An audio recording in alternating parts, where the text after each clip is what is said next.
बिहार में बीपीएससी के द्वारा एईडीओ की परीक्षा चल रही है, ली जा रही है। लगभग 12 लाख अभ्यर्थी जो है इस परीक्षा में शामिल हुए हैं, लेकिन अब इस परीक्षा को लेकर भी लगातार प्रश्न खड़े किए जा रहे हैं। कहा यह जा रहा है कि ऐसी परीक्षा तो कभी मैट्रिक के परीक्षा में भी बिहार ने नहीं देखा है। दरअसल छात्र नेता दिलीप जो हैं वो वीडियो जारी करके इस पूरे बयान को उन्होंने साझा किया है। हम आपको सीधा उन्हीं की जुबानी सुनवाते हैं। छात्र नेता दिलीप क्या कह रहे हैं।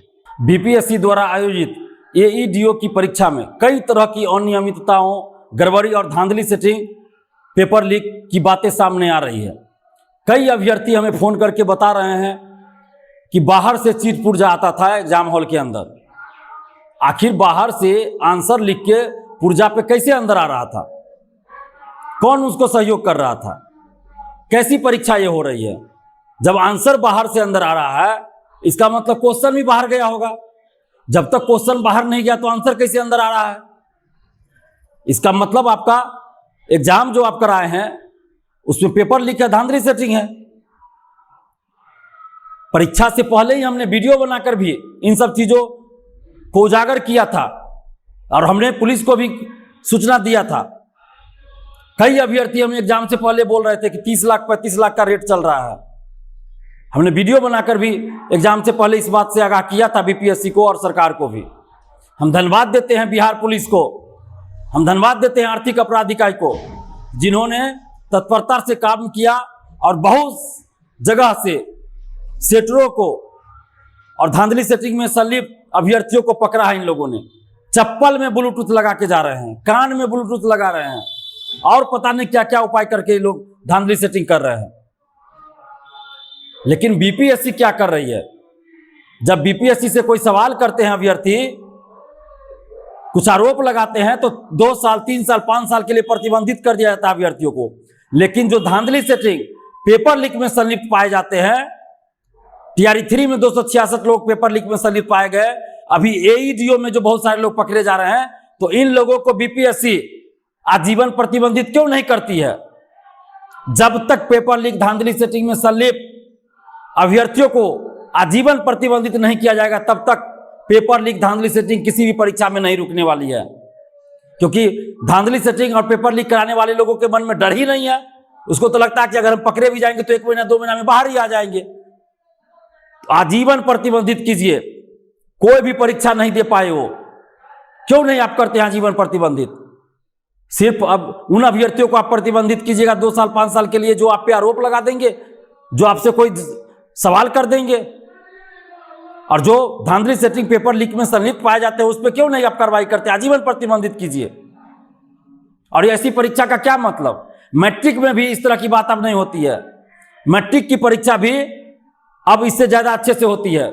बहुत वर्षों पहले मैट्रिक की परीक्षा में हम लोग सभी लोग जानते हैं कि चीट पुर्जा बाहर से जाता था। अब मैट्रिक में भी ऐसा नहीं होता है। और मैट्रिक से भी बदतर स्थिति एईडीओ परीक्षा का हो गया कि बाहर से चीट पुर्जा जा रहा है, कोई चप्पल में ब्लूटूथ लगा के जा रहा है, कोई कान में लगा के जा रहा है, कोई कुछ कर रहा है, कोई कुछ कर रहा है। तो ऐसी परीक्षा का क्या मतलब? इससे तो अच्छा था परीक्षा नहीं लेते, बोली लगा देते। जो ज्यादा पैसा देता है उसको डायरेक्ट नौकरी दीजिए। क्या जरूरत है परीक्षा का नौटंकी करने का? ऐसी परीक्षा हमने आज तक नहीं देखा। प्रतियोगी परीक्षा और इस तरह की बात हो कि चीट पुर्जा अंदर जाए, बाहर से चीट पुर्जा लेके जाए लोग, और उसको पहुंचाने वाला, बायोमेट्रिक कराने वाला स्टाफ सब ले जाके पहुंचाता है, कोई वीडियोग्राफी करने वाला लेके पहुंचाता है, कोई स्टूडेंट खुद ही लेके आता है। कई जगह से अभ्यर्थी हमको फोन कर रहे हैं कि बाहर से कागज पे, छोटा सा कागज पे आंसर लिखा हुआ है, अभ्यर्थी भी लेके आए हैं। कई कई बायोमेट्रिक वाला, वीडियोग्राफी वाला, तो कोई पहुंचा रहा है, कई इन्विजिलेटर पहुंचा रहे हैं। ये कैसी परीक्षा आप करा रहे हैं? इस परीक्षा का कोई मतलब नहीं है। इस परीक्षा को रद्द कीजिए, इस परीक्षा को रद्द कीजिए। एईडीओ की परीक्षा रद्द होनी चाहिए। इस तरह से परीक्षा कराने का कोई मतलब ही नहीं है। इससे अच्छा कि परीक्षा नहीं कराइए, काउंटर खोल दीजिए, बोली लगा दीजिए, पैसा देगा डायरेक्ट ज्वाइनिंग लेटर दे दीजिए, वो ज्यादा अच्छा रहेगा। ये परीक्षा कराने का नौटंकी मत कीजिए। और कई बार हम आगाह करते रहे हैं बीपीएससी को, बीपीएसएससी, बीएसएससी, सीएसबीसी और जितने भर्ती आयोग है, कि प्राइवेट एजेंसियों को आप जो ठेका देते हैं इस सब में सुधार कीजिए, सरकार अपना तंत्र विकसित करे, आयोग अपना तंत्र विकसित करे, और black listed company, black listed एजेंसियों को आप लोग ठेका दे देते हैं बायोमेट्रिक का, वीडियोग्राफी का, तो कोई और ठेका क्वेश्चन सेट करने का, क्वेश्चन छापने का ब्लैक लिस्टेड लोगों को दे देते हैं, ब्लैक लिस्टेड कंपनी एजेंसी को दे देते हैं। ये कौन सा खेल चल रहा है? ऐसी परीक्षा नहीं होती, इस तरह से परीक्षा नहीं होती है। लाखों युवाओं के भविष्य से आप लोग खिलवाड़ कर रहे हैं। और कई बार हम कह चुके हैं कि बायोमेट्रिक कराने वाले, वीडियोग्राफी कराने वाले ऐसे कर्मचारियों, ऐसे लोगों पे खास के नजर रखिए, क्योंकि ये लोग धांधली सेटिंग का नया जरिया बन गए हैं। बायोमेट्रिक और वीडियोग्राफी वाले, बायोमेट्रिक भी मैनेज हो रहा है। जो TRE 1 2 3 में सिलेक्ट हुए हैं, दूसरा के बदला में दूसरा कोई बैठा बायोमेट्रिक पैसा लेके मैनेज हो रहा है, बहुत जगह हो चुका है। ये कौन सा खेल चल रहा है? हम BPSC से कहना चाहते हैं, कहने के लिए संवैधानिक संस्था है, काम भी कीजिए वैसा, उदाहरण प्रस्तुत किए। जहां भी BPSC अच्छा काम करती है हम खुद तारीफ करते हैं। जितने भी लोग पकड़े जा रहे हैं या अभी तक पकड़े गए हैं धांधली सेटिंग पेपर लीक में, उन सबको आजीवन प्रतिबंधित कीजिए। देखिए आगे से इस तरह की घटना रुक जाएगी। और इस परीक्षा को रद्द कीजिए, कोई मतलब नहीं इस परीक्षा से, इस परीक्षा का अब कोई मतलब नहीं है। और आर्थिक अपराध और बिहार पुलिस से हम आग्रह करते हैं कि पूरी निष्पक्षता के साथ जांच कीजिए और जो भी इसमें संलिप्त हो सब पे कार्रवाई कीजिए, जेल भेजिए। और हम धन्यवाद देते हैं बिहार पुलिस और आर्थिक अपराध इकाई को, जो हम लोगों की सूचना पे त्वरित कार्रवाई पटना पुलिस और आर्थिक अपराध इकाई के द्वारा किया जाता है। और आप जितने भी अभ्यर्थी हैं, आप सबसे हम आग्रह कर रहे हैं कि आपके पास कोई भी जानकारी हो धांधली सेटिंग पेपर लीक से संबंधित, AEDO की परीक्षा से या किसी भी परीक्षा से संबंधित कोई भी जानकारी हो, पेपर लीक और धांधली सेटिंग का या किसी भी गड़बड़ी का, तो आप आर्थिक अपराध इकाई को उसकी सूचना जरूर दीजिए। आर्थिक अपराध इकाई को सूचना दीजिए। अगर आपको आर्थिक अपराध इकाई को सूचना देने में कोई समस्या हो तो आप हमें दीजिए, हम आर्थिक अपराध इकाई तक उस सूचना को जरूर पहुंचाएंगे। हमारा मोबाइल नंबर है 7282005656। BPSC को कोई भी जानकारी, कोई भी सूचना देने से कोई फायदा नहीं है। TRE 3 में हम लोग देख चुके हैं। इसलिए BPSC को कोई भी सूचना आप दीजिएगा, BPSC लिपापोती करेगी, उल्टे आपको सवाल जवाब करेगी, आपको टॉर्चर करेगी, आपको प्रताड़ित करेगी, आपको डराएगी। इसलिए आर्थिक अपराध इकाई को डायरेक्ट सूचना दीजिए, डायरेक्ट जानकारी दीजिए, क्योंकि जांच एजेंसी आर्थिक अपराध इकाई है, तो उसको सूचना दीजिए। अगर आर्थिक अपराध इकाई को देने में कोई परेशानी हो तो आप हमें दीजिए। और सरकार से और खासकर मुख्यमंत्री सम्राट चौधरी जी से कहना चाहते हैं कि आप नए मुख्यमंत्री बने हैं, अभी लंबी राजनीति आपको करनी है। अगर आपको लंबे समय तक बिहार का मुख्यमंत्री रहना है तो युवाओं के साथ न्याय कीजिए और धांधली सेटिंग पेपर लीक में संलिप्त लोगों पर कठोर कार्रवाई कीजिए। बुलडोजर चलाइए इन लोगों के ऊपर, इनके घर के ऊपर, ताकि इन लोगों का मनोबल टूटे और आगे से पेपर लीक धांधली सेटिंग रुक जाए।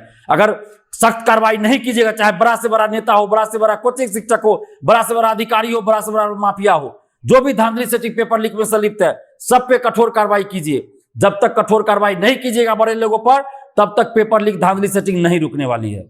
लगभग 12 लाख अभ्यर्थी जो हैं 935 सीटों पर दांव लगा रहे हैं, लेकिन इसमें सिलेक्शन जो है वो निश्चित हो सके, इसलिए इस पर धांधली सेटिंग भी लगातार जारी है।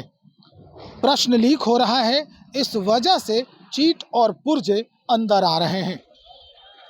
कई तरह के तथ्यों को साझा किया है छात्र नेता दिलीप ने और गुहार लगाई है BPSC से भी और जो जांच एजेंसी है बिहार की उससे भी, यानी जो अपराध इकाई बिहार की है उससे भी जांच कराने की जो है वो गुहार लगा रहे हैं, लगातार कह रहे हैं। लेकिन अब सच्चाई क्या है, हकीकत क्या है, ये जांच के बाद ही पता चल सकेगा। लेकिन परीक्षार्थियों के दिमाग पर अब ये तनाव जो है उभरने वाला है कि आखिर इतने मेहनत के बावजूद भी, इतने कठिनाई से पढ़ाई करने के बावजूद भी अगर ये परीक्षा रद्द हो जाती है तो फिर उनके वर्षों का क्या होगा।